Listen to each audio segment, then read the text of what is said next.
Togo Info, le Togo à votre portée. Non, l'opposition doit se reconstruire. La société civile aussi d'ailleurs.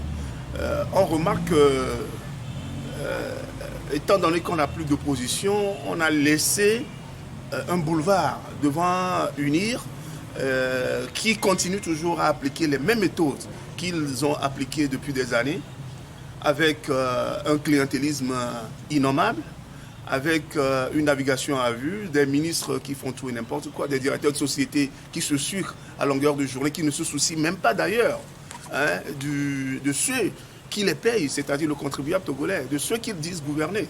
Donc, ils ne font rien dans ce sens-là, ils sont là, ils se complaisent dans la médiocrité, étant donné qu'on n'a pas une opposition qui est en face, une opposition capable d'être un contrepoids pour ce pouvoir. Donc l'opposition n'a pas de marge de manœuvre dans cet état végétatif. Il faudra qu'il y ait un sursaut. Moi, j'ai déjà appelé à plusieurs reprises au renouvellement de la classe politique de l'opposition. Il le faut. Parce que 30 ans durant, on a eu les mêmes acteurs politiques, on a eu les mêmes visages politiques qui nous ont conduits dans une impasse. Et cette impasse-là, si on ne fait pas attention et qu'on continue comme ça, cette impasse-là sera toujours là. Et que les générations qui vont nous suivre auront toujours à juger de ce que les aînés ont fait. Donc l'opposition doit taire la guéguerre qui continue d'ailleurs.